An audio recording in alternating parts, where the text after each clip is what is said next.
All right, Brent Borque at topvelocity.net, and I wanted to interview Geoff Borque. Sounds French, but it's French? Yeah. Okay, it's French. So am I. So I guess something we got in common, right? Even though you're tell them a little bit, your ethnicity. Half Cuban, half American. All right, so. Dad's from Cuba, mom's from America, obviously. So he's, but then you get the French name? Is that just your dad's side? There was French descent from the Cuba? Cool, man.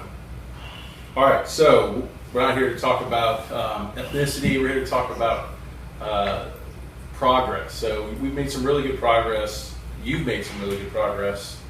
I was telling you, you're the first one to go from the camp straight to the training, and then in 4 months breaking into the 90s. So if you look at the testimonials, a lot of the guys either came to the camp, maybe started the program, or went home and started the program, came back, did some program here, or just stayed at home and did the program, or they didn't come to the camp, they just did the program. So the point is there, of course, we've got a lot more testimonials than this, but Geoff's the first guy just to go camp, straight to the training, 4 months later, hit a really great results, 90 plus results. So that's kind of cool for me because, like I was telling him, it's like, it's a wham bam thank you man, right? It's like, you did it perfectly and we got what we wanted. So, kudos to you because obviously you put in a lot of hard work to do that. So I want to first look at the progress report, right? I just want to go over how we progressed, how you progressed from the first evaluation in January at camp to the evaluation today, which is May 15th? Yeah. So in that 4 month period, roughly 4 month period. So looking at your dorsiflexion, we didn't see an improvement. We saw a little improvement in plantar flexion, which is extension of the ankle. We saw a little improvement in hip internal rotation. We saw no improvement in hip external rotation. We saw improvement in hip extension, good improvement in hip extension. We saw improvement in hip flexion. We didn't see any improvement in trunk rotation. We saw significant improvement in hip or shoulder external rotation, active, his ability to move his arm externally. Then we had an improvement in body weight. We went up 11 pounds. Wingspan, we feel like we fudged the height and wingspan a little bit because we actually saw an improvement there, but we don't know. He might have grown, not sure. How old are you? 20. So he's 20, you never know. Maybe just human error there on our part. Grip strength improved 110 to 125, specifically in the right arm, which was significant, which what we obviously want, is right-handed. Vertical jump 29 to 30. So only a 1 inch improvement, but we gained 11 pounds. So if you're jumping the same height or a little bit more and you're heavier, that's an increase in power production. The broad jump went up 6 inches, actually 8 inches. The 10-yard sprint, around the same. So you gained weight and kept your speed. That's key. Ball speed, which is, before ball speed, total body strength, 310 to 490 pounds, big jump there. Velocity, obviously what we wanted, 84 to 92 miles an hour, which you can watch the video. I put it up the other day.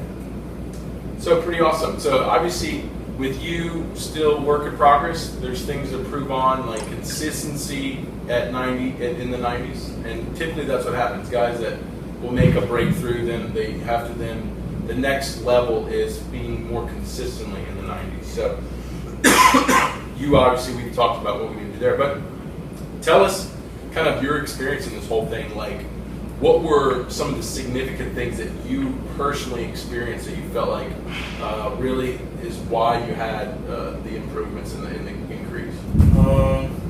I'd just say maybe the main thing would be the weightlifting, for sure. Because I mean I was strong, but I had to get stronger in order to get my power production up. So I think all the lifting, squats, power cleans, all of that really helped out a lot. And the middle balls helped out too, especially finding the leg drive, learning how to use my body well. I don't have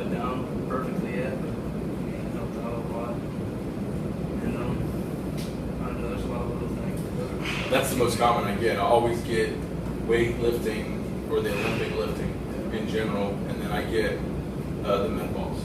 So that's typically, if you listen to all the testimonials, that's usually the two big pieces of the puzzle. Now, tell them how important all the other stuff is as well. Not that it's what you feel is what really is driving you, but it's still how important is it to do the full routine. What would you say? It's really important, honestly. I think just being in a routine is important.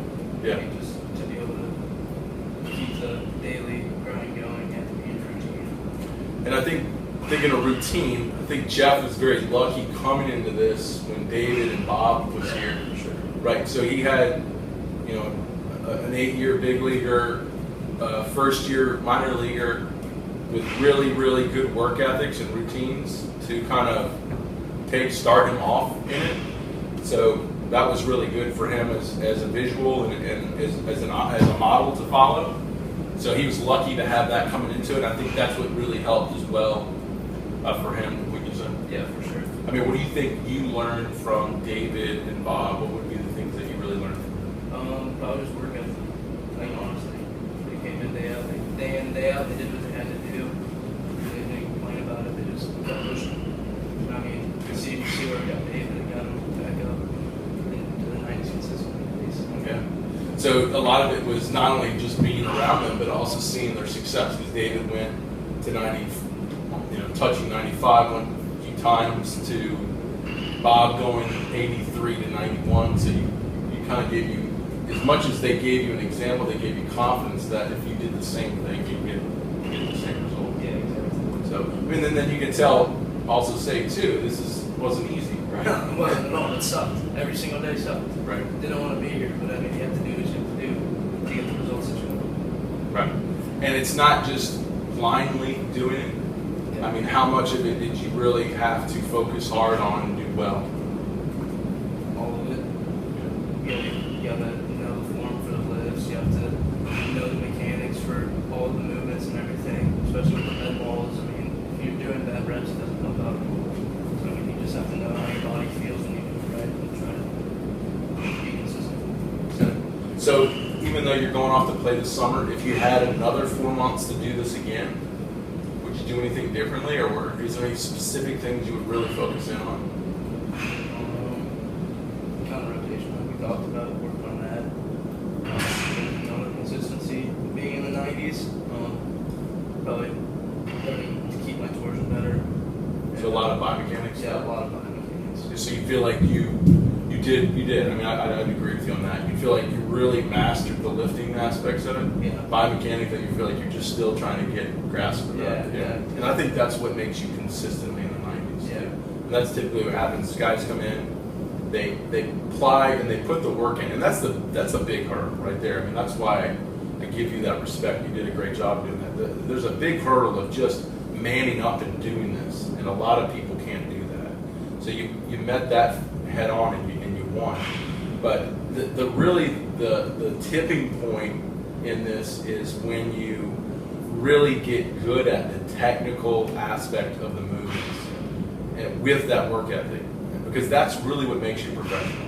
When you can not only have the will to work at this level, but then have the brain power and the experience to master it. That's what takes you really to your best, at your optimal level. So I think for you, it's like if this was a hill, you've definitely gotten to the top of the hill. Now, have you breaking over? Are you breaking through and just cruising? Not yet. I think that's when you really master all those biomechanical things, and then it's just going to take off for you. And that's when you get more consistent. So, and it's one thing I like totally being transparent on everything. I mean, one thing with Geoff is I wasn't here all the time, but I think that is really a testament to Geoff, and also a testament to this environment and the program, is that you don't need my constant supervision. You don't need Kevin's constant supervision, even though you got a lot more from Kevin than me at the end. Probably a little bit more of me in the beginning when David and Bob was here. So how would you say that? Do you feel like, of course, the influence of us really helped David and them, but do you feel like the programming itself gives you a good template to build off of. Yeah, it does. Even though you're right, after a certain point, we kind of customized it. Kevin did a little customization for you, but still you were following a program built on the same format. Do you feel like just getting into the program, once you get a good understanding with it, it kind of creates some momentum, and that alone is going to be really effective in driving someone's performance, you think? Yeah, for sure. Especially once you get comfortable here. I mean, you know how it is when you go somewhere new, you're like, everybody starts, you're not comfortable with everything yet. Right. So once you get comfortable with it, it's pretty easy to just keep it going as long as you get up every day and do it. Right, and do it. Yeah. So obviously, I mean, you can be honest with it. I mean, so if you're talking to someone who's looking at this, just seeing your success, because a lot of people are going to be inspired by your success. That's why I love doing this. If someone's out there watching and they're going, okay, either I'm going to buy the program and do it online, or I'm going to go to a camp and then go home and do the program, or I'm going to do like you, do the camp and stay here. How would you tell them the best way to make that decision on what to do? Honestly, you just gotta want it. I mean, if you want to go to the next level, if you want to get to college and then get drafted, hopefully get a chance to play in the major leagues. I mean, you gotta do whatever you can to attain that goal. So I mean, this program definitely helps out for sure. I mean, it got me up 8 miles an hour, and I don't know. You have to want it more than you really want anything else. So if you want to reach that goal, I mean, definitely I would do this for sure. But if you're gonna buy it and not do it at all, or you're just gonna do it every now and then, it'd be a waste of your money, honestly.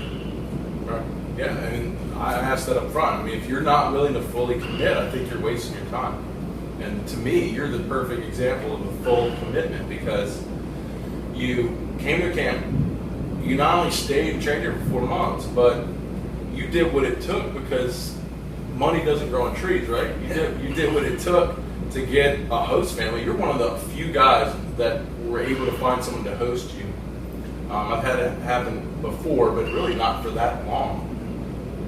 You know, because like I said, money doesn't grow on trees. So you found a way with your financial situation to make this work.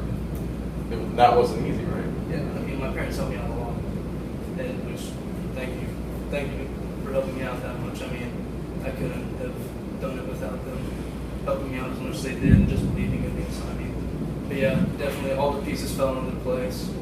I mean, God just lined everything up. Just helped us out more than we could ever explain or thank Him for. So I mean, it was just awesome. Everything worked out. Yeah, but you, at the same time too, that was your commitment to this program, was you were going to make it happen. So you figured it out and put yourself in this position thanks to your parents, you and your parents. And that's important to me, because that's part of the level of commitment that it takes to have this kind of success. You know, you can't expect this kind of success, like you said, if you're just going to be like, yeah, I'll get it, and I'll do it when I can.